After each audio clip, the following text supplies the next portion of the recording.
कदामह्यं ददाति स्वपदान्तिकम् वन्देऽहं श्रीगुरो श्रीयुतापदकमलम् श्रीगुरुन् वैष्णवांश्च श्रीरूपं साग्रजाता सहगणा रघुनाथान्वितं तं सजीवं साद्वैतं सावधूतं परिजनसहितं कृष्णचैतन्यदेवं श्रीराधा कृष्णपादा सहगणा ललिता श्रीविशाखान्वितंश्च नमो विष्णुपादाय कृष्णप्रेष्ठाय भूतले श्रीमते भक्तिवेदान्त स्वामीति नामिने नमस्ते सरस्वती देवे गौरवाणी प्रचारिणे निर्विशेष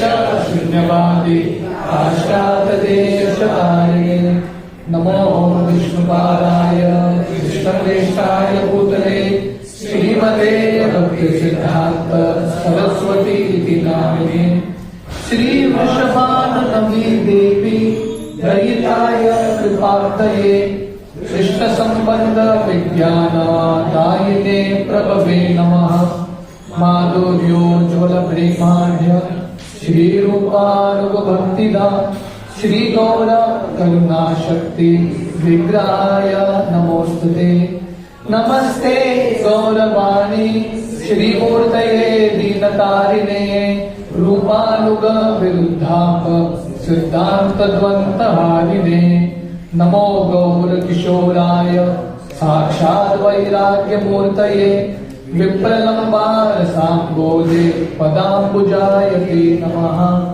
नमो भक्ति विनोदाय सच्चिदानंद नामिने गौर शक्ति स्वरूपाय रूपानुगवरायते गौराविर्भाव भूमेस्त्वं निर्देश सज्जन प्रिया वैष्णवा सर्वभौमा श्री जगन्नाथाय ते नमः वञ्चाकल्पतरुभ्यश्च कृपा सिन्धुभ्येव च पतितानां पावनेभ्यो वैष्णवेभ्यो नमो नमः नमो महावदन्याय कृष्णप्रेमादायते कृष्णाय कृष्ण चैतन्य नामने गौरतश्री नमः पंचतत्त्वात्मकं कृष्णं भक्तरूप स्वरूपकं भक्तावतारं भक्ताख्यं नमामि भक्तशतीकम् हे कृष्ण करुणा सिन्धो दीनबन्धो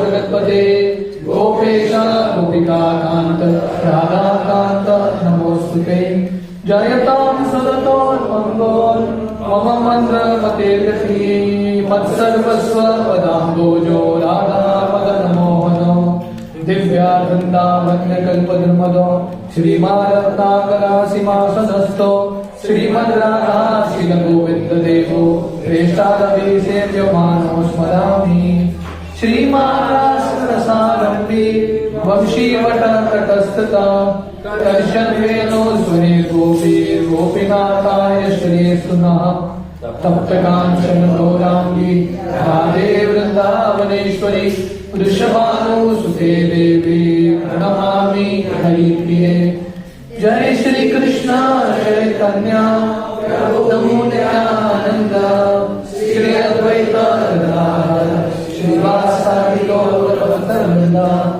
हरे कृष्णा कृष्णा कृष्णा हरे हरे हरे राम राम राम हरे हरे। हरे कृष्णा। तो आप सबका बहुत बहुत स्वागत है तिरुपति धाम में। तो जैसे मैंने बताया ये धाम बहुत पवित्र स्थली है। भगवान साक्षात श्रीनिवास के रूप में वेंकटेश्वर बालाजी के रूप में यहाँ पे निवास करते हैं। तो बालाजी का एक नाम है वेंकटेश्वर। वेंकटेश्वर का अर्थ क्या है? वेन का अर्थ है पाप, कट का अर्थ है काटना, इंग्लिश में कट, टू कट। सो वेंकटेश्वर क्या करते हैं? हमारे पाप को काटते हैं।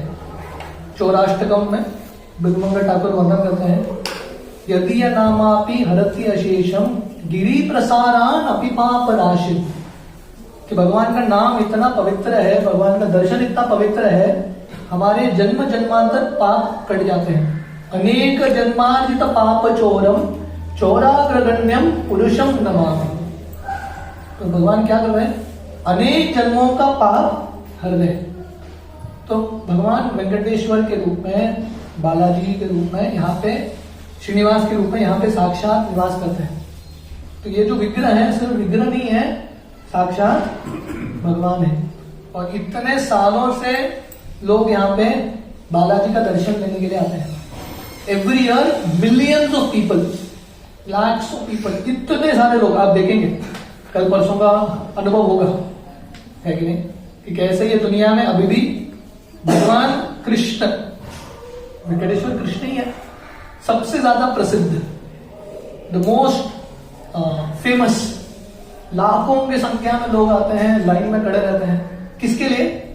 1 सेकंड का दर्शन होगा 1-2 सेकंड के लिए बस, उसके लिए इतना लोग मेहनत करते हैं कि भगवान के प्रति उनको इतना प्रेम है, विश्वास है। तो मैं संक्षेप में वेंकटेश्वर भगवान बालाजी यहाँ पे कैसे प्रकट होते हैं वो कहानी के बारे में मैं बताऊंगा। तो वर्णन आता है हजारों साल पहले एक बार नैमिषारण्य, कभी आप लोगों को अवसर मिला तो नैमिषारण्य लेके जाएंगे।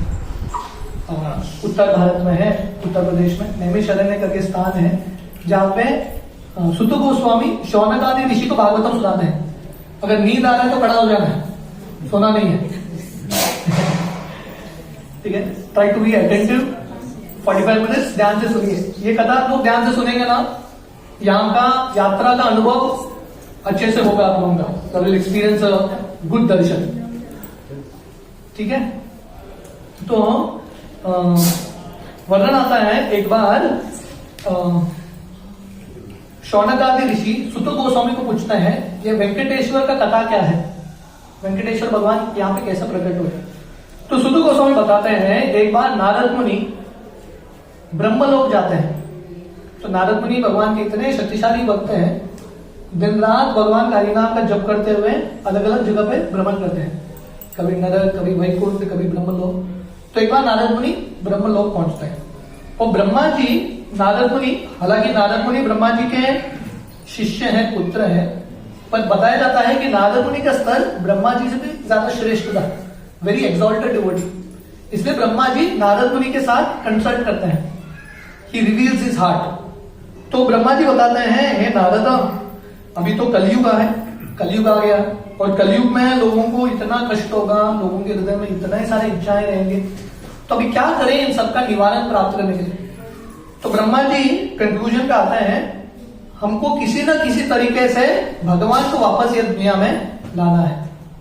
और नारद मुनि को बोलते हैं, नारद मुनि आप बहुत बुद्धिमान हो, आप आपका एक प्लान बनाओ, आप एक स्कीम डिवाइस करो ताकि भगवान कलयुग में धरती पे आ जाए। तो नारद मुनि तो बहुत बुद्धिमान है।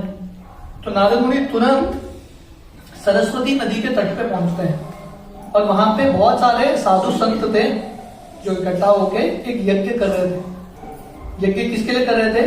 लोगों के हित के लिए, for the benefit of society. तो पहले जमाने में जब साधु संत यज्ञ करते थे, किसके लिए यज्ञ करते थे? लोगों के हित के लिए। तो ऐसा लगता है कि भगवान का दर्शन यज्ञ करके, कीर्तन करके क्या लाभ होगा, ये लाभ का अनुमान हम हमारे दृष्टि से लगा नहीं सकते, तो इसमें विश्वास रखता है। तो ये यज्ञ कर रहे थे, बहुत बड़ा यज्ञ। तो नारद मुनि उनको पूछते हैं आप इतने बड़े यज्ञ कर रहे हो, किसके लिए कर रहे हो? Who is the object of your worship? जैसे गोवर्धन पूजा के समय होता है ना, भगवान कृष्ण नंद महाराज को जाके पूछते हैं इंद्र पूजा किसके लिए कर रहे हो, कहां पे विधि है? सो प्रश्न पूछना इंपॉर्टेंट है। तो नारद मुनि बोलते हैं आप यज्ञ तो कर रहे हो, पर आपने पहले तय किया है क्या कौन भगवान है, आप किसको पूछना चाहते हो, किसको प्रसन्न करना चाहते हो? तो एक कोई बोलता है, जो साधु संत थे यज्ञ कर रहे थे, एक कोई बोलता है मेरे हिसाब से ब्रह्मा श्रेष्ठ है, सुप्रीम। कोई बोलता है नहीं मैं वोट करूंगा शिवा को। कोई बोलता है नहीं विष्णु श्रेष्ठ है। तो ये मुनियों के बीच में भी मतभेद होता है। Difference of opinion. तो प्रभुपाद बताते हैं मुनि मतलब one who differs from another, हर मुनि का अपना एक मत होता है। तो इन तीनों अलग अलग लोगों के बीच में अलग अलग मत होने लगा, कोई ब्रह्मा, कोई विष्णु, कोई महेश। तो नारद मुनि बोलते हैं ये डिसाइड करना चाहिए कौन श्रेष्ठ है। तो कौन जाएगा? वशिष्ठ को बोलते हैं, अत्रि मुनि को बोलते हैं आप जाके पता करो ब्रह्मा श्रेष्ठ है, विष्णु श्रेष्ठ है कि शिव जी श्रेष्ठ है। अत्रि मुनि वशिष्ठ बोलते हैं कि नहीं, हम नहीं करेंगे, ये बहुत रिस्की मामला है, हम रिस्क लेना नहीं चाहते। तो फाइनली सब लोग डिसाइड करते हैं, एक ही माइका लाल है, माइका लाल जानता है ना, हिम्मत वाला, भृगु मुनि। भृगु आप कर सकते हो। भृगु मुनि तैयार नहीं थे, पर भक्तों ने बहुत रिक्वेस्ट किया थोड़ा करो हमारे लिए सेवा। तो भृगु मुनि बोलते हैं ठीक है मैं तीनों पर टेस्ट करूंगा। तो भृगु मुनि पहले सत्यलोक या ब्रह्मलोक पहुंच जाते हैं, और भृगु ब्रह्मा जी के पुत्र हैं। तो पुत्र का कर्तव्य है पिता को प्रणाम करना, पर भृगु प्लान करके आए हैं, पर्पसली प्रणाम नहीं करते ब्रह्मा को। तो ब्रह्मा जी को गुस्सा आने लगता है, हालांकि शब्द से नहीं बोलते ब्रह्मा जी, मन ही मन कंट्रोल कर लेते हैं, पर भृगु को समझ में आ जाता है कि ब्रह्मा जी को गुस्सा आ गया। भृगु के पास वो डिटेक्टर था, पता कर दिया गुस्सा आ गया। तो भृगु बोले ब्रह्मा फेल, टेस्ट में फेल हो गए। तो सीधा कैलाश पहुंचते हैं। तो अगर भृगु ब्रह्मा जी के पुत्र हैं, शिवजी और भृगु मुनि भाई भाई के समान है। तो जब शिवजी भृगु मुनि को देखते हैं दौड़ते हुए आते हैं आलिंगन करने के लिए, चलो आलिंगन करते हैं। भृगु मुनि बोलते हैं छी छी मेरे पास मत आ, कभी देखा कि तुम्हारा चेहरा आईने में? सब जगह राख है, ऐसे गंदे स्थान में रहता है, सब भूत प्रेत हैं। शिवजी के फॉलोअर्स कौन है? भूत प्रेत। फेसबुक के फॉलोअर्स शिवजी का देखोगे डर जाओगे, सब ऐसा डरावने लोग हैं। भागवत में वर्णन आता है किसी का एक कान है, किसी का एक आंख है, किसी का नाक कहीं और पे है, अलग अलग भूत प्रेत है शिवजी के। तो भृगु मुनि बोलते हैं हाथ मत लगा गंदा आदमी। तो शिवजी को इतना गुस्सा आता है, त्रिशूल लेके अपना तीसरा नेत्र खोल के मारने ही वाले हैं, पार्वती जी कंट्रोल कर लेती है। तो कभी कभी पत्नी इंपॉर्टेंट है कि नहीं? तो पार्वती जी बोलती है शिव जी को थोड़ा शांत हो जाओ, देख लेंगे भाई है आपका। तो भृगु मुनि वहां से भाग जाते हैं, सीधा वैकुंठ पहुंचते हैं। ये तिरुपति वैकुंठ का एक रेप्लिका है। वैकुंठ में आप जब कल जाओगे ना, ध्यान से देखना, मंदिर के अंदर प्रवेश करने के लिए 7 द्वार होते हैं यहाँ पे। तो वैसे वैकुंठ में भी 7 द्वार हैं। तो भृगु मुनि 7 द्वार को पार करके सीधा अंदर चले जाते हैं विष्णु के बेडरूम में, और भगवान विष्णु प्राइवेट टाइम बिता रहे हैं लक्ष्मी। ओके,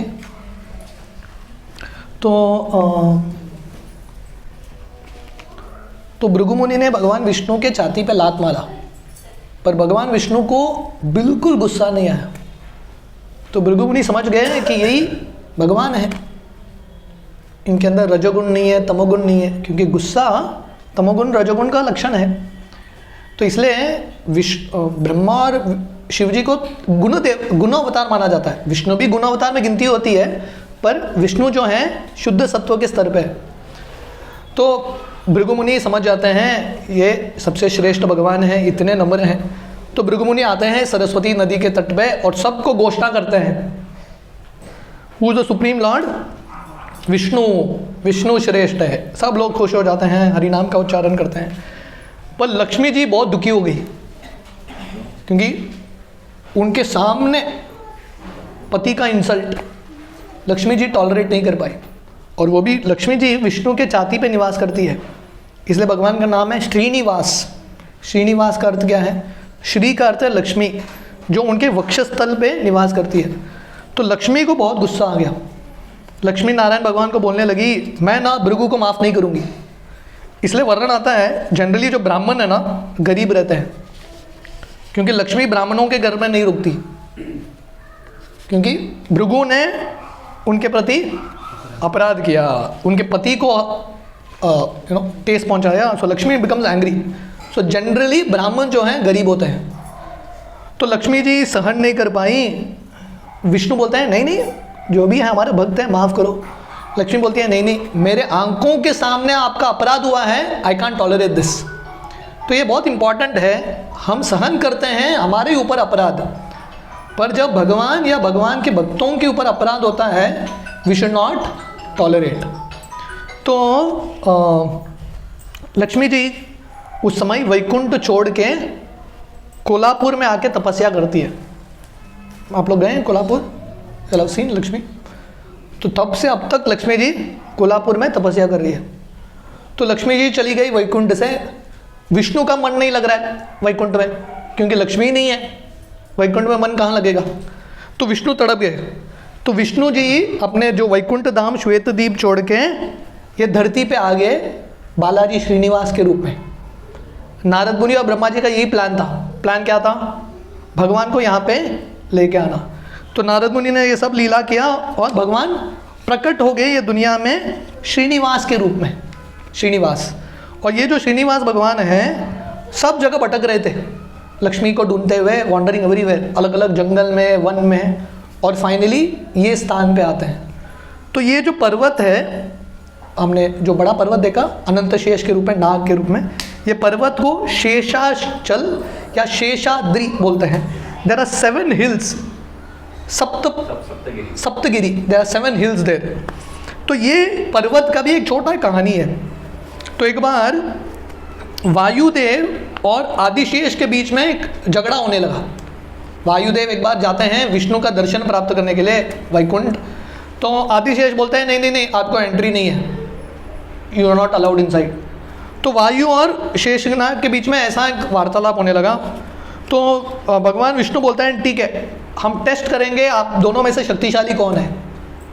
तो अनंत शेष जो है माउंट मेरू पर्वत को ऐसा घेर लेते हैं अपने फनों में, अपने शरीर पे।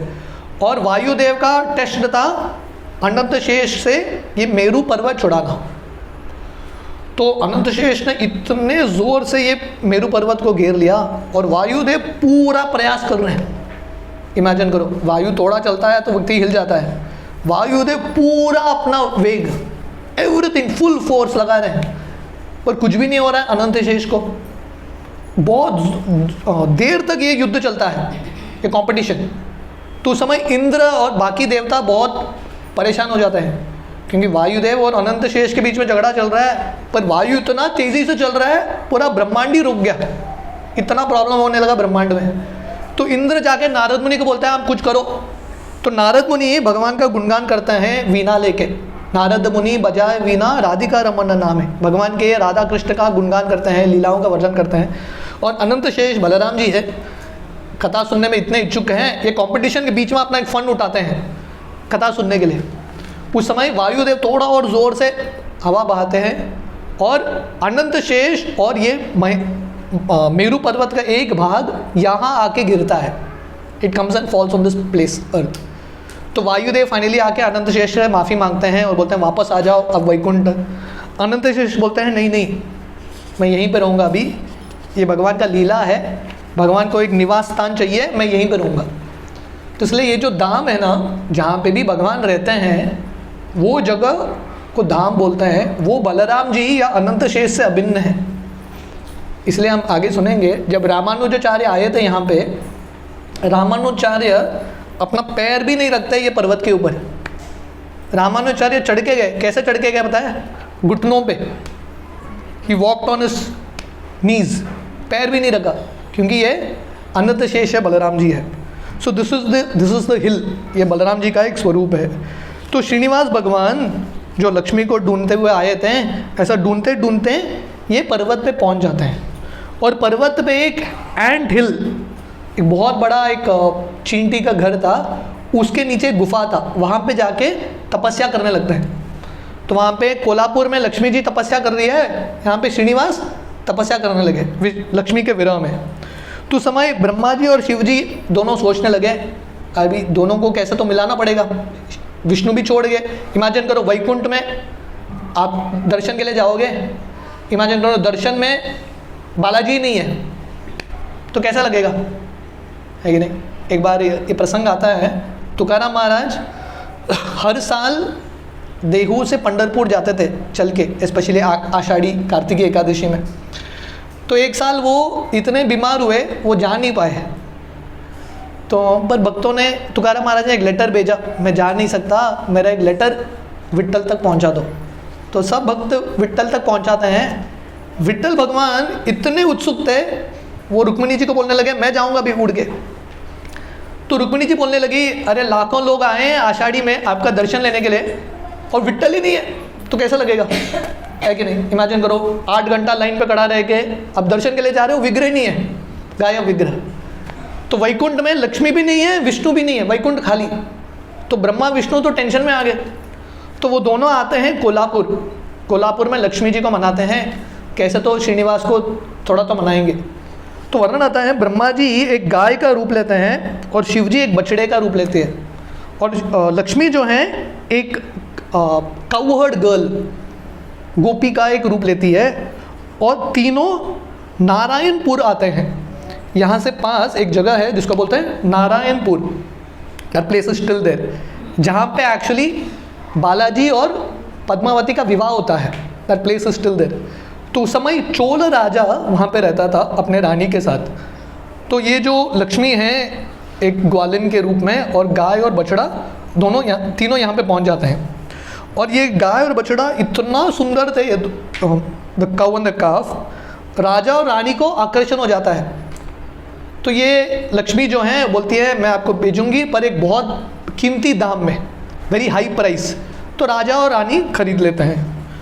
तो खरीद के एक ग्वाला को देते हैं ये गाय और बछड़े को चराने के लिए। इनको पता नहीं है ब्रह्मा और शिव जी हैं, क्योंकि इनका इच्छा था ये गाय बहुत स्पेशल गाय है, दूध भी बहुत स्पेशल निकलेगा।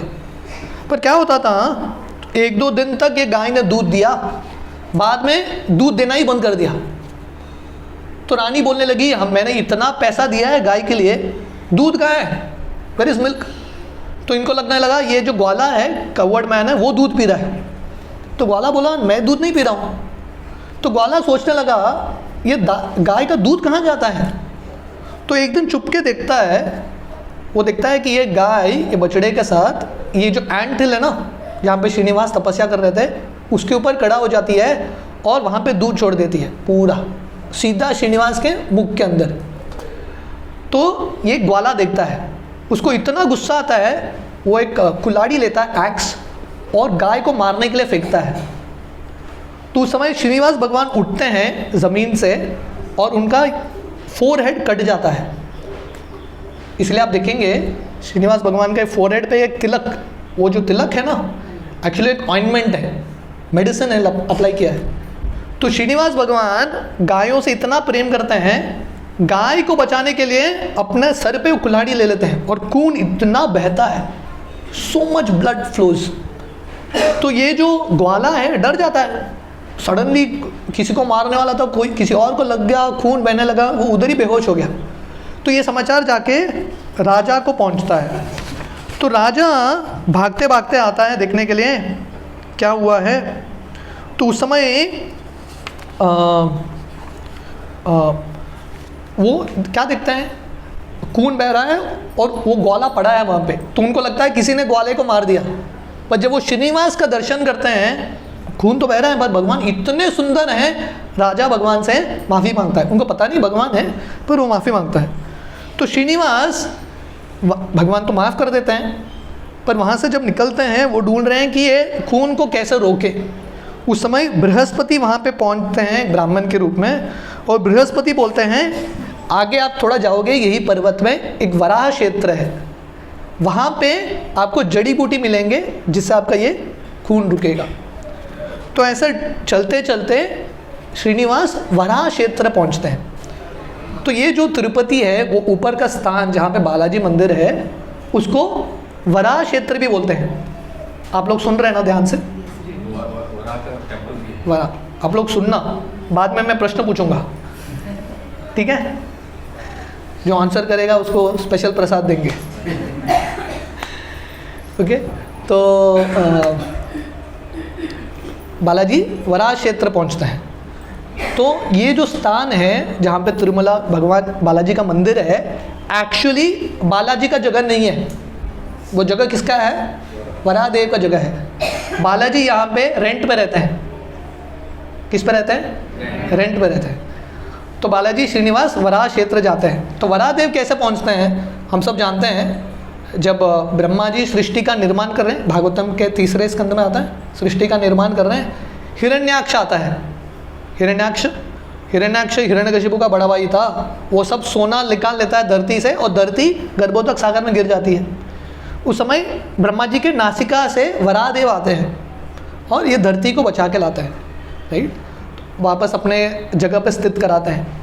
तो धरती माता भूदेवी वराहदेव को बोलती है, आप प्लीज़ मेरे साथ रुकिए, मैं चाहती हूँ कि आपका संग हमेशा मुझे मिलते रहे। तो वराहदेव ये स्थान चुनते हैं, वो बोलते हैं मैं ये स्थान पे रुकूंगा। तो इसलिए यहाँ पे अभी भी भूवराह विग्रह का दर्शन होता है, वराहदेव वहाँ पे रुकते हैं। तो ऐसा ढूंढते ढूंढते श्रीनिवास भगवान वराहदेव से मिलते हैं, मतलब 2 अवतार एक साथ मिल रहे हैं। जैसे रामायण में होता है ना, भगवान राम परशुराम जी से मिलते हैं। आपने कहानी पढ़ा है, सुंदरकांड में आता है, सॉरी इन बालकांड, राम और परशुराम का मिलन होता है। तो वैसे ही श्रीनिवास भगवान ढूंढते ढूंढते वराहदेव के पास आते हैं और वराहदेव श्रीनिवास भगवान को बोलते हैं, ठीक है आप यहाँ पे रुक जाओ। श्रीनिवास भी पूछ रहे हैं, मुझे भी स्थान चाहिए रहने के लिए, एवरीवन नीड्स अ रेजिडेंस। तो वराहदेव बोलते हैं, ठीक है आप मेरे स्थान पे रुक जाओ। तो श्रीनिवास भगवान बोलते हैं, ठीक है मैं रुकूंगा, पर फ्री में नहीं रुकूंगा, मैं फ्री सर्विस नहीं लूँगा, आई विल पे रेंट, मैं रेंट पे करूँगा। तो रेंट क्या है एक्चुअली पता है? श्रीनिवास बोलते हैं, वेंकटेश्वर बोलते हैं, रेंट क्या है? कलयुग में जो भी आएंगे दर्शन के लिए, पहला दर्शन वराहदेव का होता है। बहुत सारे लोग ये कथा को नहीं जानते, पर एक्चुअली बालाजी दर्शन करने का विधि है पहला वराहदेव का दर्शन करना। वराहदेव के पास स्वामी पुष्करिणी है। जनरली प्रथा है पुष्करणी, वो जो स्वामी पुष्करणी है गंगा से अभिन्न माना जाता है। पुष्करणी में स्नान करके वराहदेव का दर्शन लेके उसके बाद बालाजी का दर्शन होता है। So that is the rent, that is the way you actually get darshan. तो जब वो वराहदेव से मिलते हैं, वराहदेव श्रीनिवास भगवान को बोलते हैं, यहाँ पे बहुत देर से आपकी माँ रुकी है, बकुला देवी। तो श्रीनिवास भगवान सोच रहे हैं मेरी माँ कहाँ से आ गई? तो एक्चुअली ये कहानी है इस प्रकार, ये जब भगवान कृष्ण ये धरातल पे लीला कर रहे थे, लगभग 12.5 साल वृंदावन में रुकते हैं और बाद में मथुरा द्वारका इत्यादि चले जाते हैं। तो यशोदा कृष्ण का पूरा बचपन लीला देखती है, पर हर माँ का इच्छा होता है बच्चे का शादी भी कराना है, पर वो जो अपॉर्चुनिटी है यशोदा का नहीं मिला, शादी करने का अवसर देवकी को मिल गया। तो उस समय भगवान कृष्ण यशोदा को बोलते हैं, आगे जाके जब मैं अवतार लूँगा आप मेरी माँ बन के मेरा शादी कराएंगे।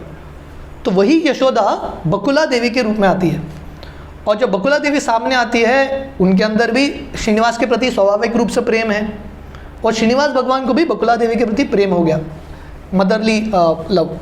तो बकुला देवी वो जो हर्ब्स जड़ी बूटी था जिसको ढूंढते हुए श्रीनिवास आते हैं, वो पूरे श्रीनिवास के माथे पर लगाती है, ऑन द फोरहेड, तिलक के रूप में।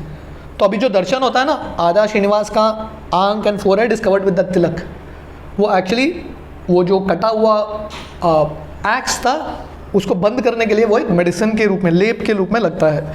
वो अभी भी होता है बकुला देवी के सम्मान में, भगवान का गायों के प्रति मान के सम्मान में अभी भी वो लेप लगाते हैं। जनरली क्या होता है, किसी के शरीर पे घाव लगता है ना, मेडिसिन लगता है ना, व्यक्ति अच्छा नहीं लगता। इमेजिन करो हाथ में फ्रैक्चर आ गया, आप वो बैंडेज पहन के घूम रहे हो, यू डोंट लुक गुड, है कि नहीं? पर भगवान वो आभूषण लेके चल रहे हैं, वो जो तिलक है उनका एक आभूषण बन जाता है। क्यों? क्योंकि वो उनका भगवान गायों के प्रति प्रेम, तो पूरी लीला में देखते हैं भगवान यहाँ पे आते हैं, उसका कारण है उनको भृगुमुनि ब्राह्मण के प्रति प्रेम है, गायों के प्रति प्रेम है। नमो ब्राह्मण्य देवाय गो ब्राह्मणिताय च जगतधाय कृष्णाय गोविंदाय नमो नमः। तो इस तरह से श्रीनिवास भगवान वराह क्षेत्र में रुकते हैं, उनको रेजिडेंस मिलता है। पहले वो एंट हिल में रुक रहे थे, now he gets a residence there. तो अभी वर्णन है कि कैसे श्रीनिवास का पद्मावती देवी के साथ विवाह होता है, राइट। तो जैसे मैं वर्णन कर रहा था, बकुला देवी का बहुत इच्छा था मेरे लड़का का शादी होना चाहिए, हर माते का इच्छा होता है। तो एक बार श्रीनिवास अपने माँ को बोलने लगे, बकुला देवी को, यहाँ पे ना अभी तो फैसिलिटी है ऊपर जाने के लिए, बहुत साल पहले रोड भी नहीं था, ये पूरा तिरुमला तिरुपति जंगल था। So when we are going here ना, हमारा थोड़ा डिफ़िकल्टीज़ है पर बहुत कठिनाई नहीं है। मैं जस्ट 3-4 हफ्ते पहले हम मायापुर गए थे। कलकत्ता में एक जगह है गंगा सागर। गंगा सागर दर्शन करने के लिए बहुत कष्ट है, 7 घंटा ड्राइव है, उसके बाद नाव 2 घंटा पार करना है, बाद में टाइड के अनुसार दर्शन होता है। तो वहाँ के भक्त बोल रहे थे पहले ज़माने में ना, अगर एक गांव से कोई गंगा सागर जा रहा है, सब गांव वाले आते थे उसको देखने के लिए। क्यों? क्योंकि मोस्ट प्रोबेबली ये व्यक्ति वापस नहीं आएगा, इतना कठिन है। बद्रीनाथ भी ऐसा ही है, अभी तो सुविधा है पर previously it was very difficult. तो वैसे ये पूरा एरिया थिक जंगल था, थिक जंगल, इवन रामानुजाचार्य के समय पे। तो जब श्रीनिवास भगवान यहाँ पे आए, वो अपने माँ को बोलने लगे यहाँ पे बहुत सारे पशु है, सब ऋषि मुनि को तंग करते हैं, शेर इत्यादि, मैं थोड़ा शिकार करने के लिए जाऊँगा। बकुला देवी बोलती है नहीं नहीं मत करो, बस श्रीनिवास भगवान का बहुत तीव्र इच्छा था। तो एक बार शिकार करने के लिए निकलते हैं, एक हाथी के पीछे भागते हैं, एक जंगली हाथी था उसके पीछे भाग रहे हैं, और ये हाथी भाग रहा है श्रीनिवास भगवान से। और सडनली ये हाथी, उस समय पद्मावती देवी जो एक राज्य कन्या के रूप में उनका जन्म होता है, वो अपने दासियों के साथ, सखियों के साथ यहीं पे लीला कर रही थी, यही जंगलों में। तो ये हाथी आके सीधा पद्मावती देवी के सामने झुक जाता है। तो उस समय श्रीनिवास भगवान पहले बार पद्मावती को देखते हैं। साक्षात लक्ष्मी नारायण हैं जो आए हैं फिर से अवतार में, तो नेचुरल जो उनके इटर्नल प्रेम है, ऐसा रामायण में वर्णन है। जब भगवान राम को विश्वामित्र मुनि मिथिला लेके जाते हैं जनकपुर, वो धनुष को तोड़ देते हैं, उसके पहले जब एक्चुअली मिथिला का नगरी में घूम रहे थे, तो सीता मैया उनके छत के ऊपर खड़ी थी, भगवान राम को देखती है, राम सीता को देखते हैं, सीता राम को देखते हैं, immediately they fall in love with each other, एक दूसरे के प्रति उनका प्रेम हो जाता है। तो वैसे यहाँ पे जब श्रीनिवास भगवान पद्मावती की सुंदरता को देखते हैं तो भगवान बहुत आकर्षित होते हैं। तो तुरंत वो पद्मावती को बोलते हैं आप कौन हो? तो पद्मावती बोलती है मैं अक्षराज, चंद्रकुल का एक राजा है अक्षराज, उसकी पुत्री हूँ, अपने सखियों के साथ यहाँ पे आई हूँ लीला करने के लिए, खेलने के लिए। तो वो श्रीनिवास को पूछते हैं आप कौन हो? तो बोलते, श्रीनिवास भगवान बोलते हैं मैं भी चंद्रकुल का ही एक क्षत्रिय हूँ, राजा हूँ, मेरी माँ है बकुला देवी, मैं एक विवाह के लिए एक कन्या को ढूंढ रहा हूँ और मेरा इच्छा है मैं आपसे विवाह करूँ। तो श्रीनिवास स्ट्रेट ही प्रपोजेस टू पद्मावती। तो समय पद्मावती की जो बाकी कन्याएं हैं थी, दोस्त थे, सब हंसने लगते हैं क्योंकि श्रीनिवास शिकारी के रूप में है, तो उनको पता नहीं है भगवान है, क्षत्रिय है। ऑल स्टार्ट टू लाफ, ये कैसा संभव है, ये तो राजघराने की कन्या है, आप तो एक शिकारी हो, संभव ही नहीं है। और श्रीनिवास को भगाने लगते हैं, पत्थर फेंकते हैं, चले जाओ ये शादी नहीं होगा। तो श्रीनिवास बोलता है मैं आऊँगा, अपने माँ को लेके आऊँगा आपके साथ विवाह करने के लिए। तो जब वो श्रीनिवास वापस आते हैं घर में, तो अपने माँ को बोलते हैं मुझे मिल गई जिससे मुझे शादी करना है, मैं इनसे ही शादी करूँगा, पद्मावती से। तो उनकी माँ बोलती है अरे आप तो साक्षात विष्णु हो, साधारण दुनिया के क्षत्रिय स्त्री के प्रति आपका कैसा आकर्षण हो गया? तो उस समय श्रीनिवास भगवान ये पद्मावती का कहानी बताते हैं, द स्टोरी ऑफ पद्मावती। तो ये सब कहानी में ना there are lot of small stories connected. तो श्रीनिवास भगवान बताते हैं त्रेता युग में एक राजा था जिसका नाम था कुशध्वज। कुशध्वज, तो ये कुशध्वज उसने बहुत सारे यज्ञ किए और यज्ञ के उच्चारण से उसको साक्षात लक्ष्मी पुत्री के रूप में मिलती है जिसका नाम था Vedvati. The stories of Treta युग। तो वेदवती का जब विवाह का उम्र आया, वेदवती इतनी सुंदर थी, सब दुनिया के जो क्षत्रिय थे, क्षत्रिय राजा, वो सब लोग आने लगे वेदवती के साथ शादी करने के लिए। पर वेदवती क्योंकि लक्ष्मी के एक स्वरूप थी, तो उनका मन बन गया था कि मुझे विष्णु से ही शादी करना है, तो उन्होंने सबको रिजेक्ट कर दिया। तो अपने पिता का अनुमति लेके वो हिमालय के जंगलों में चली गई, तपस्या करने लगी। हजारों साल तक उन्होंने तपस्या किया, किसके लिए? विष्णु को प्राप्त करने के लिए। तो यहाँ पे जब हम आते हैं दर्शन के लिए, जो तपस्या होता है ना, we should be following it in this mood. Ultimately देखिए, वेदवती के साथ शादी करने के लिए इतने सारे लोग आए और उन्होंने सबको टुकरा दिया बिकॉज शी वांटेड विष्णु। तो ऐसे भक्ति के मार्ग में हम सबके ज़िंदगी में बहुत सारे अड़चन आएंगे, but we have to be focused. हमको विष्णु को प्राप्त करना है और समय भी लगे, रुकने के लिए तैयार। हज़ारों साल रुकी रही, उत्साह निश्चया धैर्यात। तो फाइनली एक बार जब वो ऐसे जंगलों में, हिमालय के जंगलों में तपस्या कर रही थी विष्णु को प्राप्त करने के लिए पति के रूप में, रावण वहाँ पे पहुँच जाता है। क्योंकि रावण अपना पुष्पक विमान लेके घूम रहा था सब जगह, जहाँ पे भी सुंदर स्त्रियाँ मिलते थे, कन्या मिलते थे, वहाँ पे वो पहुँच जाता था। काम का मूर्तिमान स्वरूप था रावण। तो वेदवती को देखता है ऊपर पुष्पक विमान से, पुष्पक विमान को लैंड कराता है और वेदवती साधु संत के रूप में है। उन्होंने वो जो डियर स्किन है वो पहना है एंड शी इज डूइंग तपस्या देयर। तो रावण वेदवती के सुंदरता को देख के इतना आकर्षित होता है, वो जाके वेदवती को बोलता है आप मेरे साथ विवाह कर लो। वेदवती बोलती है नहीं, मैंने मन बनाया है, मुझे विष्णु के साथ ही शादी करना है। तो रावण बोलता है विष्णु ने क्या दिया आपको? हज़ारों साल से आप तपस्या कर रहे हो, विष्णु आए नहीं, दर्शन भी नहीं हुआ अभी। आप मेरे साथ आ जाओ, लंका पत्नी बन जाओ, मैं आपको इतना सारा धन दूंगा। So Vedavati is not ready. Ravan ने जितना भी प्रपोजल दिया वेदवती ने रिजेक्ट कर दिया। तो रावण फोर्सिबली वेदवती के बाल को पकड़ लेता है। तो वेदवती, क्योंकि उनके पास योगिक सिद्धि भी था, अपने एक हाथ से वो बाल को काट देती है और रावण को बोलती है अभी तुमने मुझे स्पर्श किया, ये शरीर अभी विष्णु के लायक नहीं है। अग्निदेव को बुलाती है और अपने पूरे शरीर को जला देती है। मरते मरते वो रावण को बोलती है मैं फिर से आऊँगी और तुम्हारा और तुम्हारे पूरे कुल के नाश का कारण बनूंगी। तो वर्णन आता है जब भगवान राम ये धरातल पे आते हैं, सीता के साथ जब उनका विवाह होता है और चित्रकूट इत्यादि, दंडकारण्य, नासिक इत्यादि पहुंचते हैं, वहाँ पे रावण आके सीता का अपहरण करके लेके जाता है। शूर्पणखा से सीता की सुंदरता के बारे में सुनता है and he kidnap Sita and takes. तो वर्णन आता है जब रावण आता है नासिक पंचवटी सीता का अपहरण करने के लिए, तो अग्निदेव ओरिजिनल सीता को ले लेते हैं, क्योंकि रावण सीता को कभी स्पर्श नहीं कर सकता। He can never touch Sita. ये कहानी कूर्म पुराण में आती है। जब चैतन्य महाप्रभु, मैंने बता रहा था, दक्षिण भारत यात्रा आते हैं, एक स्थली पे पहुंचते हैं जहाँ पे एक ब्राह्मण था जिसने खाना बंद कर दिया था, क्योंकि रामायण में वो पढ़ता है कि रावण सीता का अपहरण करके लेके गया। तो ये ब्राह्मण राम सीता के प्रति उसको इतना सम्मान था, वो खाना बंद कर देता है कि कैसे हो सकता है कि रावण ने सीता को हाथ लगाया।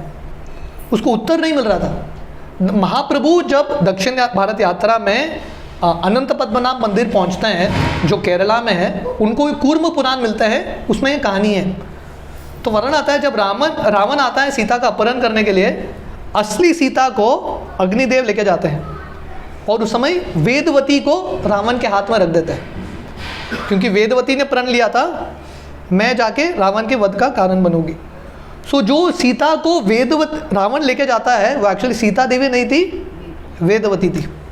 तो 10 महीने तक वेदवती लंका में रहती है और रावण मान रहा था ये सीता है, और रावण बहुत प्रयास करता है सीता के साथ शादी करने के लिए जो वेदवती थी। फिर फाइनली हम सब जानते हैं कि रामायण का युद्ध होता है, भगवान राम आके रावण का वध करते हैं, सब कुछ हो जाता है। और फाइनली जब हनुमान जी विभीषण जाके सीता को लेके आते हैं अशोक वाटिका से, सीता मतलब सीता नहीं थी, वो वेदवती थी सीता के रूप में। तो उस समय भगवान राम बोलते हैं अभी मैं तुमको स्वीकार नहीं कर सकता, क्योंकि तुम किसी और के घर में 10 महीने रुकी हो, आई कांट एक्सेप्ट यू। तो उस समय सीता मैया लक्ष्मण को बोलते हैं अग्नि जलाओ। सीता का अग्नि परीक्षा होता है। तो वर्णन आता है जब सीता वो अग्नि में प्रवेश करती है, फिर से अग्निदेव एक्सचेंज करते हैं, जो ओरिजिनल सीता को वो लेके गए थे वापस दे देते हैं, और वेदवती वापस जाने वाली है, अग्निदेव वापस लेके जाने वाले हैं। उस समय सीता देवी भगवान राम को बोलती है कि 10 महीना वेदवती हमारे लिए उन्होंने इतना कष्ट किया, आप वेदवती से भी शादी कर लो। Sita tells lord Ram. So भगवान राम बोलते हैं नहीं, ये अवतार में एक पत्नी व्रत, इस बार नहीं होगा, भविष्य में मैं जब अवतार लेंगे उस समय मैं वेदवती से विवाह करूंगा। So this is the story. तो ये कहानी कौन बोल रहे हैं?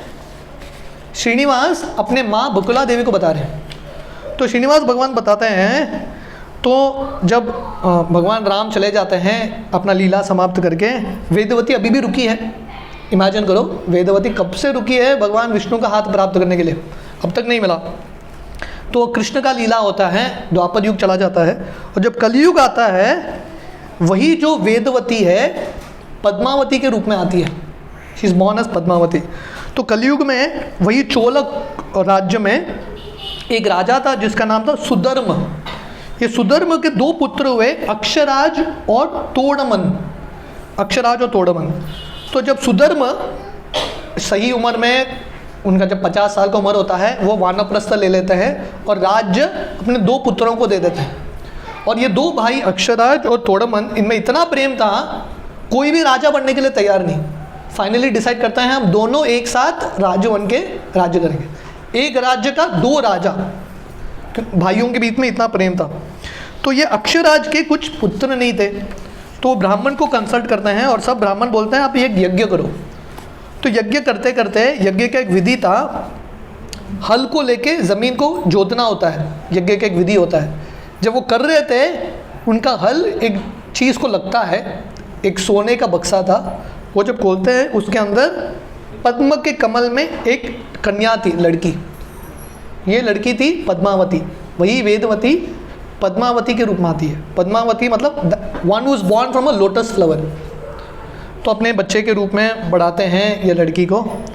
तो फाइनली ये जब लड़की पद्मावती सही उम्र की होती है, उनके पिता, माता पिता अक्षराज और उनकी पत्नी दारिणी देवी, उनका इच्छा था कौन इनसे शादी करेगा। उस समय नारद मुनि पहुंच जाते हैं, क्योंकि ये सब लीला नारद मुनि ने शुरू किया था, क्योंकि नारद मुनि को बार बार आना पड़ता है लीला को बढ़ाने के लिए। तो नारद मुनि पहुंचते हैं और नारद मुनि पद्मावती को बोलते हैं अपना हाथ दिखाओ, मैं थोड़ा ज्योतिष बताता हूँ। तो पद्मावती दिखाती है हाथ। तो नारद मुनि बोलते हैं आप साक्षात लक्ष्मी हो और आपका विवाह विष्णु से ही होगा। ये बोल के नारद मुनि निकल जाते हैं। तो जब पद्मावती श्रीनिवास से मिलते हैं, तो जैसे श्रीनिवास भगवान का प्रेम हो गया पद्मावती से, पद्मावती का भी प्रेम हो जाता है। श्रीनिवास से मिलने के बाद पद्मावती के शरीर पे बीमारी आ जाता है, बुखार होने लगता है। तो सब लोग सोच रहे हैं ये बुखार क्या हो गया। उनके सब जितने भी दोस्त थे, कन्याएं थे, वहाँ पे एक मंदिर है, कपिलेश्वर मंदिर। This temple is still there, Shiv ji का मंदिर है। शिव जी के मंदिर पे जाके प्रार्थना करते हैं पद्मावती का बीमारी ठीक करो। तो समय बकुला देवी जो श्रीनिवास की माँ है वहाँ पे पहुँच जाती है और देखती है कि सब लोग रो रहे हैं। तो बकुला देवी पूछती है क्या हो गया। बोलती है पद्मावती को बीमारी है। तो बकुला देवी बोलती है मुझे इसका इलाज पता है, मुझे आपके पद्मावती के माता पिता से मिलाओ। क्योंकि बकुला देवी ने श्रीनिवास को बोला था I will arrange your marriage ceremony. उस समय श्रीनिवास भगवान अपने माँ को मदद करने के लिए एक जिप्सी वुमन जानते हैं? जिप्सी इज बेसिकली ट्रैवलर, हाँ, ऐसा एक कन्या के रूप में आती है, नोमैडिक, जो जिनके पास थोड़ा बहुत तांत्रिक विद्या है इत्यादि। तो वो एक जिप्सी स्त्री के रूप में ऐसा पहुंच जाती है इनके राज्य में। इनका राज कहाँ पे है? नारायणपुरम। She reaches there. और वहाँ पे सब लोग चिंतित हैं क्योंकि ये लड़की पद्मावती जो राजकन्या है उसको बीमारी हो गया। तो जब ये श्रीनिवास ये स्त्री के रूप में वहाँ पे पहुँचते हैं, वो चिल्लाने लगता है मेरे पास सब बीमारी का इलाज है। तो पद्मावती की माँ दारिणी देवी ये लड़की स्त्री को बुलाती है, थोड़ा मेरी बेटी का मदद करो। तो श्रीनिवास भगवान एक स्त्री के रूप में इनका हाथ देखते हैं और बोलते हैं इसका बीमारी क्या है मुझे पता है, इसको प्रेम हो गया है। English this is called love sick, है कि नहीं? ऐसा होता है ना, लड़कों को कभी कभी होम सिकनेस होता है। जो बच्चे कभी कभी घर छोड़ के चले जाते हैं ना, दे बिकम सिक क्योंकि दे आर मिसिंग होम। तो ऐसे एक लव सिकनेस है, राइट? तो पद्मावती की माँ मानने के लिए तैयार नहीं है। तो बोलते हैं श्रीनिवास भगवान ये स्त्री के रूप में बोलते हैं, एक्चुअली इसका विवाह होगा साक्षात विष्णु से, और मैं ये सब भविष्य देख सकती हूँ। और विष्णु बोलते हैं श्रीनिवास बहुत जल्दी वो जो लड़का है जिनके साथ इनका विवाह होना है वो उनकी माँ आएगी ये प्रपोजल लेके। उसी समय जैसा ड्रामा में प्लानिंग होता है ना, उसी समय बकुला देवी पहुँच जाती है पद्मावती के माँ से मिलने के लिए। और बकुला देवी को देख के पद्मावती की माँ बहुत इम्प्रेस होती है, क्योंकि यशोदा का स्वरूप है, दिव्य तेजस था उनके चेहरे पे। तो समय बकुला देवी बोलती है मेरा इच्छा है कि आपकी बेटी का शादी मेरे पुत्र से हो, जो साक्षात विष्णु हैं, जो शेषाचलम में रहते हैं, शेषाद्रपुरम के स्वामी हैं। तो पद्मावती की माँ बोलती है हमने तो कभी सुना नहीं विष्णु यहाँ पे रहते हैं, कभी हमने सुना नहीं। तो अपने पति को जाके पूछती है अक्षराज को, ये बूढ़ी स्त्री आई है, हमारी लड़की का विवाह करना चाहती है उसके पुत्र से, और बोल रही है कि उनका पुत्र विष्णु है। तो अक्षराज बोलता है ठीक है, ब्राह्मणों से कंसल्ट करते हैं। तो ब्राह्मण बोलते हैं शुक है जो अभी भी रहते हैं यही शेषाचल पर्वत में, वो जानते हैं सब कुछ। तो वो शुक को जाके पूछते हैं और शुक बोलते हैं हाँ अभी विष्णु आए हैं ये धरातल पे कलयुग में श्रीनिवास के रूप में, और फाइनली ये विवाह निश्चित होता है। तो एकादशी के एक तिथि पे, आज एकादशी है, तो एकादशी के एक तिथि में अक्षराज एक पत्र भेजते हैं श्रीनिवास के लिए कि हमारा इच्छा है कि हमारे बेटी का शादी, पद्मावती का शादी आपसे हो। सुन दिस में श्रीनिवास भगवान भी बहुत प्रसन्न होते हैं, ही वॉज वेरी हैप्पी, क्योंकि इनका पूरा ये लीला होता है इनके साथ विवाह करने के लिए। तो अभी मैरिज तो तय हो गया, और उन्होंने बोला था मैरिज का डेट बहुत जल्दी है, थोड़े दिन में शादी करना है। और श्रीनिवास वो एंट हिल में रह रहे हैं, पैसा नहीं है उनके पास। तो वो ब्रह्मा जी को बुलाते हैं और सब देवता आते हैं, और श्रीनिवास का इच्छा था बहुत ग्रैंड स्केल पे मैरिज होना चाहिए, सबको प्रसाद मिलना चाहिए, क्योंकि अल्टीमेटली त्यौहार मतलब एवरीवन शुड बी फेड, पर धन नहीं था। तो ब्रह्मा जी बोलते हैं अरे आप चिंता मत करो, मैं कुबेर को भेजता हूँ। तो कुबेर जी आते हैं श्रीनिवास से मिलने के लिए, और कुबेर जी बोलते हैं जो भी है मेरे पास आपका ही है, आपको क्या पैसे की ज़रूरत। फिर भी श्रीनिवास बोलते हैं नहीं नहीं, मैं ना आपसे एक लोन लूँगा, मुझे 14 लाख सोने का मुद्रा दे दो, 14 लाख गोल्ड कॉइन्स, ये शादी करने के लिए, और कलयुग के अंत तक मैं पूरा पैसा ऋण इंटरेस्ट के साथ I will give it back. तो कुबेर जी मान लेते हैं। तो वर्णन आता है यहाँ पे जो भी यात्री आते हैं, भक्त आते हैं, वेंकटेश भगवान को धन देते हैं। एक्चुअली अगर आप लोग देखेंगे बहुत सारे लोग ना ऐसा ही अपना सोना वगैरह लेके हुंडी में डालते हैं। People just give unlimited wealth, सोना चांदी गहना हीरे एवरीथिंग दे जस्ट गिव, क्योंकि बालाजी का मदद कर रहे हैं अपना ऋण चुकाने में। तो कलयुग के एंड तक इंटरेस्ट के साथ बालाजी भगवान चुका लेंगे। तो फाइनली नारायणपुरम में, पता नहीं हमारे पास समय रहेगा कि नहीं, let's see if at all we get time, वो स्थान अभी भी है, it is some kilometres away, जहाँ पे पद्मावती और श्रीनिवास का विवाह होता है, दे गेट मैरिड देयर। उसके बाद बकुला देवी बोलती है हो गया अभी शादी, अभी मेरा लड़का वापस घर आएगा, घर मतलब यह जंगल में, the lord comes to with Padmavati in this jungle. अभी सिटी है ऊपर, शहर जैसा है, पर उस समय जंगल ही था। So Padmavati comes here along with lord Srinivas. तो समय पद्मावती फिर भी देखती हैं कि श्रीनिवास प्रसन्न नहीं है, तो श्रीनिवास को जाके बोलते हैं कि आप प्रसन्न क्यों नहीं हो। इनफैक्ट वर्णन है बिफोर द मैरिज, शादी तो तय हो गया, उसके पहले तय होने के बाद भी श्रीनिवास भगवान खुश नहीं थे, क्योंकि श्रीनिवास को लग रहा था मेरा शादी तो हो रहा है पर मुझे लक्ष्मी का परमिशन चाहिए, क्योंकि लक्ष्मी ऑलरेडी गुस्से में बैठी है कोल्हापुर में, मैं विवाह कर लूँगा उनको और गुस्सा आएगा। तो उस समय सूर्यदेव जाते हैं कोल्हापुर, लक्ष्मी जी को बोलते हैं अभी श्रीनिवास का विवाह नहीं बोलते हैं भगवान आपको ढूंढ रहे हैं, आप वापस यहाँ पे आ जाओ। तो जब वो आती है यहाँ पे, वो देखते हैं कि इतने सारे लोग आए हैं, त्यौहार होने वाला है। उस समय भगवान बोलते हैं देखो त्रेता युग में जब आप सीता के रूप में आए थे, वेदवती आपने बोला था वेदवती के साथ विवाह करो, उस समय मैंने बोला मैं फिर कभी करूँगा, वही वेदवती आई है पद्मावती के रूप में, अभी मैं इनसे शादी करूँगा, आपका परमिशन दे दो।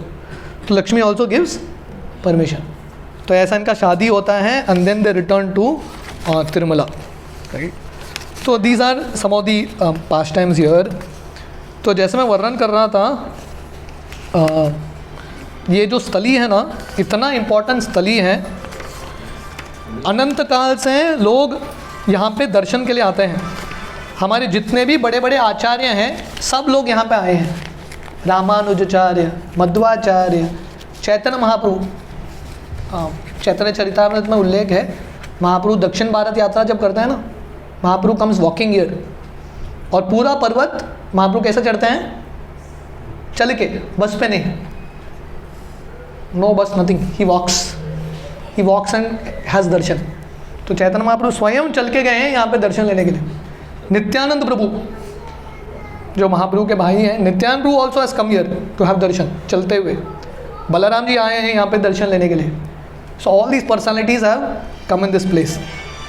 तो रामानुजाचार्य की ज़िंदगी में कहानी है, जब रामानुजाचार्य श्रीरंगम में, रामानुजाचार्य की कहानी मतलब लगभग अराउंड 2000 ईयर्स अगो, रफली 1800-2000 ईयर्स अगो, जब रामानुजाचार्य ये धरातल पे श्रीरंगम में लीला कर रहे थे, उनका मुख्य स्थली था। जैसे हमारे गौड़ीय वैष्णवों के लिए वृंदावन मुख्य स्थली हैं, तो श्री संप्रदाय के भक्तों के लिए Srirangam and Tirupati, like for all of us Mayapur, Vrindavan. For Shri संप्रदाय डिवोटीज श्रीरंगम और तिरुपति सबसे महत्वपूर्ण स्थली है उनके लिए। तो रामानुजाचार्य श्रीरंगम में लीला कर रहे थे। एक बार रामानुजाचार्य अपने भक्तों के साथ बैठे थे, शिष्यों के साथ। रामानुजाचार्य अपने भक्तों को पूछते हैं, कौन जाके तिरुमला में ना वेंकटेश्वर का सेवा करेगा?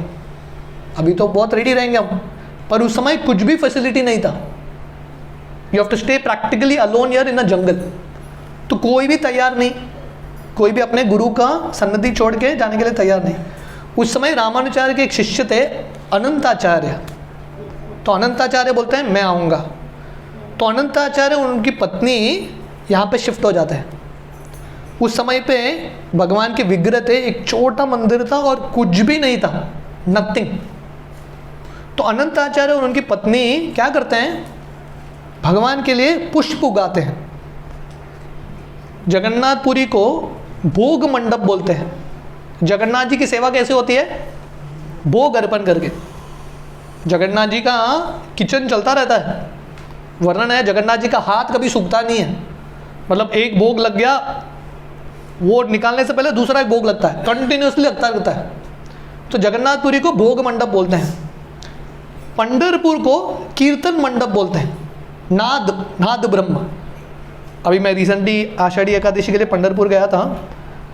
सब जगह पंढरपुर में इतना फैसिलिटीज नहीं है, सिंपल प्लेस, सब जगह हजारों लाखों ग्रुप में बैठ के लोग कीर्तन कर रहे हैं। पंढरपुर में एक ही चीज़ दिखता है, कीर्तन।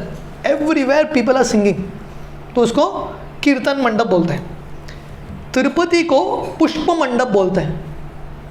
यहाँ पे भगवान की सेवा होती है फूलों से, पुष्प, बहुत सुंदर फूल हार अर्पण होते हैं भगवान को।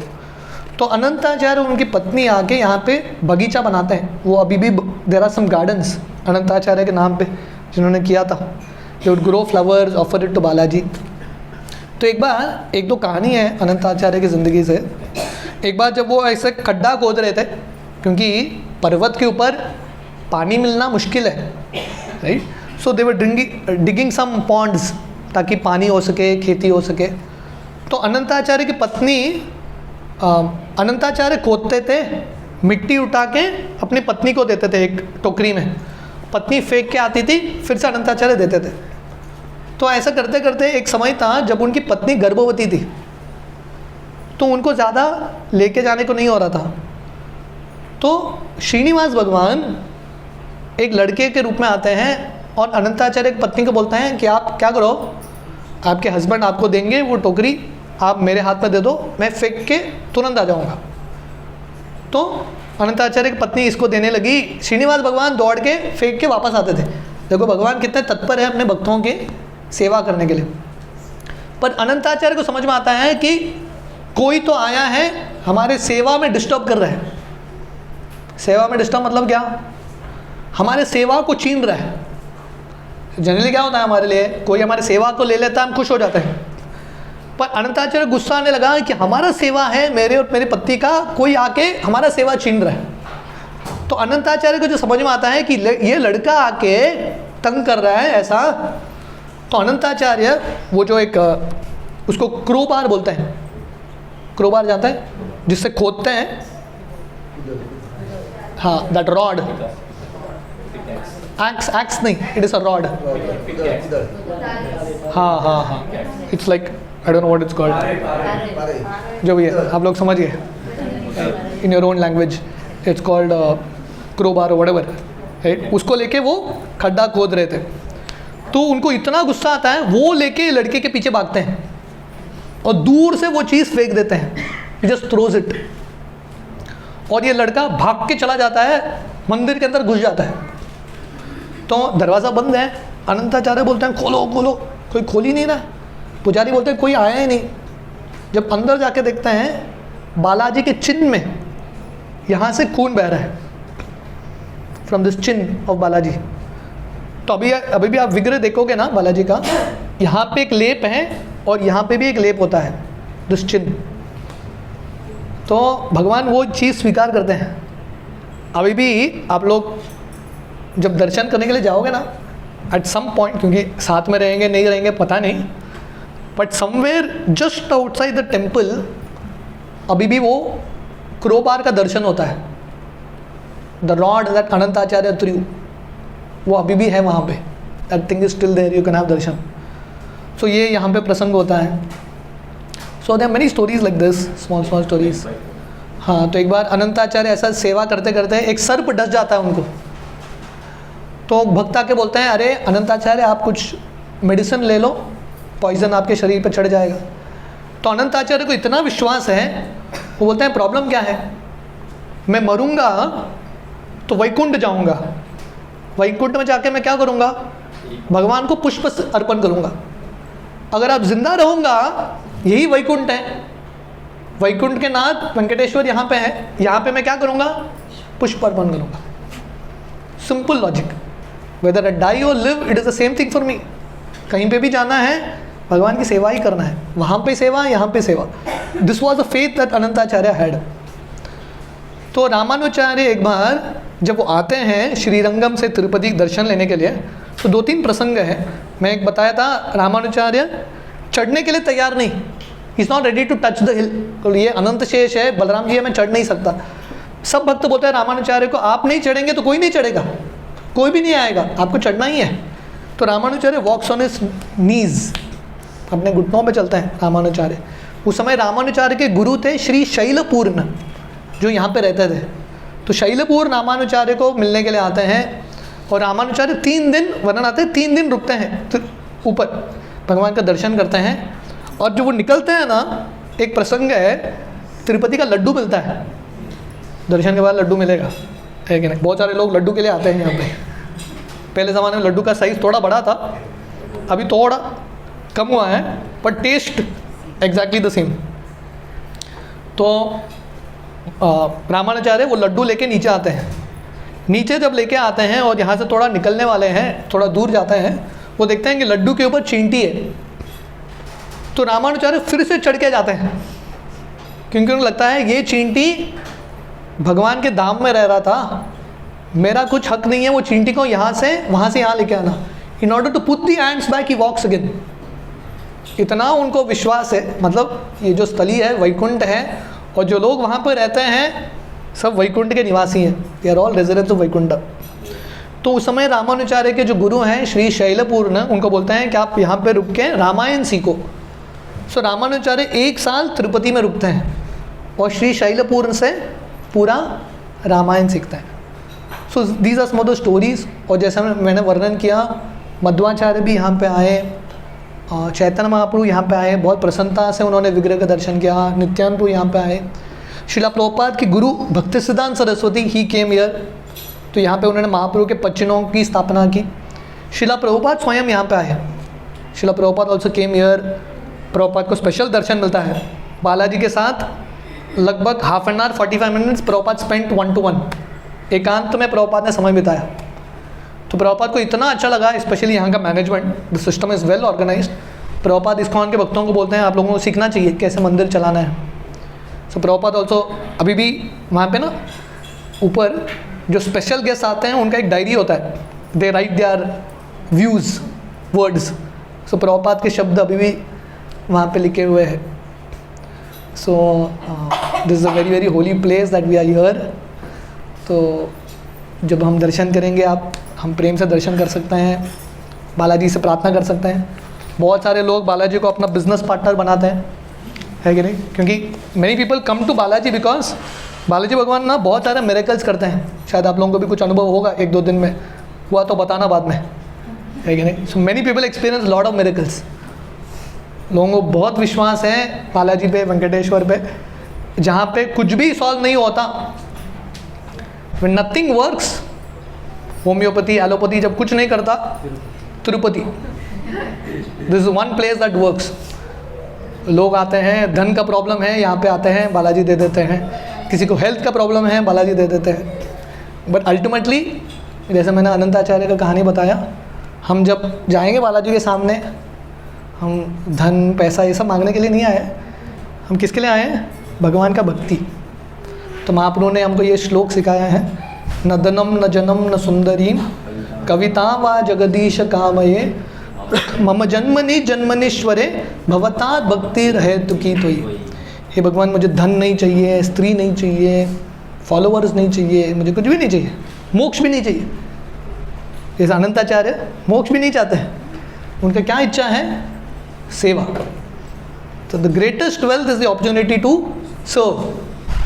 भगवान अपने भक्तों के सेवा करने के लिए तत्पर। हमने इतने सारी कहानी देखे, how the lord is ready to serve his devotees. तो ये सेवा करने का अवसर, ये कृपा प्राप्त करने के लिए हम ज़्यादा से ज़्यादा हरि नाम कर सके। तो जब आप दर्शन के लिए जाओगे ना, आप देखेंगे कि हर व्यक्ति चिल्लाएगा Govinda continuously. This is only thing that's going on here. आप यहाँ पे आओ, वृंदावन जाओ, कहीं पे भी जाओ, अल्टीमेट प्रेरणा है भगवान का हरि नाम। नाम बिना किचु नाही को आर 14 भुवन माजे। भगवान के हरि नाम में Balaji, Vitthal, Jagannath, Ranganath, Badrinath, everyone is there in the holy names of Krishna. तो जब हम दर्शन करेंगे, सबसे महत्वपूर्ण दर्शन है निरंतर भगवान का हरि नाम करना। तो आप सब लोगों को बहुत बहुत धन्यवाद, आप लोगों ने इतने ध्यान से सुना। Sorry that the whole thing went out of schedule, but some things are beyond our control also, हमारे भी हाथ में नहीं है। मैं हमेशा जब भी वृंदावन कोई सी भी यात्रा में जाता हूँ, मैं उनको बोलता हूँ जब हम धाम में प्रवेश करते हैं ना, हमारा प्लानिंग नहीं चलता, प्लानिंग भगवान करते हैं। कब किसका दर्शन होगा, क्या होगा, everything is planned, right? Man proposes, God disposes. Definitely यहाँ पे होता है। अब कुछ भी प्लान करो, कुछ न कुछ तो गड़बड़ होगा ही होगा। समथिंग और other will go for a toss, right? So जो भी है भगवान का कृपा है। वी आर जस्ट हैप्पी, हम सब खुश हैं कि हम यहाँ पे आए हैं, बस that itself is perfection. So thank you very much. Hare Krishna. Anyone has any questions? किसी का कुछ प्रश्न है? तिरुपति धाम, मंगलापुरम, या ददाति स्वपदान्तिकं वन्देऽहं श्रीगुरो श्रीयुतापदकमलं श्रीगुरुन् वैष्णवांश्च श्रीरूपं साग्रजाता सहगणा रघुनाथान्वितं तं सजीवं साद्वैतं सावधूतं परिजनसहितं कृष्णचैतन्यदेवं श्रीराधा कृष्णपादा सहगणा ललिता श्रीविशाखान्वितंश्च नमो विष्णुपादाय कृष्णप्रेष्ठाय भूतले श्रीमते भक्तिवेदान्त स्वामिनिधि नामिने नमस्ते सरस्वती देवे गौरवाणी प्रचारिणे निर्विशेष शून्यवादी पाश्चात्यदेशतारिणे नमो विष्णुपादाय कृष्णप्रेष्ठाय भूतले श्रीमते भक्तिसिद्धान्त सरस्वती इति नामिने श्रीवृषभानुनवी देवी दयिताय कृपार्थये कृष्ण संबंध विज्ञान दायिने प्रभवे नमः। माधुर्योज्वल प्रेमाढ्य श्री रूपानुग भक्तिदा श्री गौर करुणा शक्ति विग्रहाय नमोस्तुते। नमस्ते गौरवाणी श्री मूर्तये दीनतारिणे रूपानुग विरुद्धाप सिद्धांत द्वंत हारिणे। नमो गौर किशोराय साक्षात् वैराग्य मूर्तये विप्रलंबार सांबोधे पदाम्बुजाय ते नमः। नमो भक्ति विनोदाय सच्चिदानंद नामिने गौर शक्ति स्वरूपाय रूपानुग वरायते। गौराविर्भाव भूमेस्वं निर्देश सज्जन प्रिया वैष्णवा सर्वभौम श्री जगन्नाथाय ते नमः। वंचाकल्पतरुभ्यश्च कृपा सिन्धुभ्येव च पतितानां पावनेभ्यो वैष्णवेभ्यो नमो नमः। नमो महावदन्याय कृष्ण प्रेमानदायते कृष्णाय कृष्ण चैतन्य नामने गौरतिश्रे नमः। पंचतत्त्वात्मकं कृष्णं भक्तरूप स्वरूपकं भक्तावतारं भक्ताख्यं नमामि भक्तशतीकम्। हे कृष्ण करुणा सिंधु दीनबंधो जगत्पते गोपेश गोपिका कांत राधा कांत नमोस्तुते। जयतां सदतोन्मंगोल मम मंद्रमते गति मत्सर्वस्व पदाम्बोजो राधा मदन मोहनो दिव्या वृंदावन्य कल्पद्रुमदो श्रीमारत्नाकरा सिंहासनस्थो श्रीमद् राधा शील गोविंद देवो प्रेष्ठादपि सेव्यमानो स्मरामि। श्रीमारासरसारम्भे वंशीवट तटस्थता कर्षन्वेनो स्वनिर्गोपी गोपीनाथाय श्रेयसुनः। तप्तकाञ्चन गौराङ्गी राधे वृन्दावनेश्वरी वृषभानुसुते देवी प्रणमामि हरिप्रिये। जय श्री कृष्ण चैतन्य प्रभु नित्यानंद श्री अद्वैत गदाधर श्रीवासादि गौरभक्तवृंद। हरे कृष्णा कृष्णा कृष्णा हरे हरे हरे राम राम राम हरे हरे। हरे कृष्णा। तो आप सबका बहुत बहुत स्वागत है तिरुपति धाम में। तो जैसे मैंने बताया ये धाम बहुत पवित्र स्थली है। भगवान साक्षात श्रीनिवास के रूप में वेंकटेश्वर बालाजी के रूप में यहाँ पे निवास करते हैं। तो बालाजी का एक नाम है वेंकटेश्वर।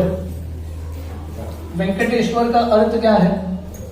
वेन का अर्थ है पाप, कट का अर्थ है काटना, इंग्लिश में कट, टू कट।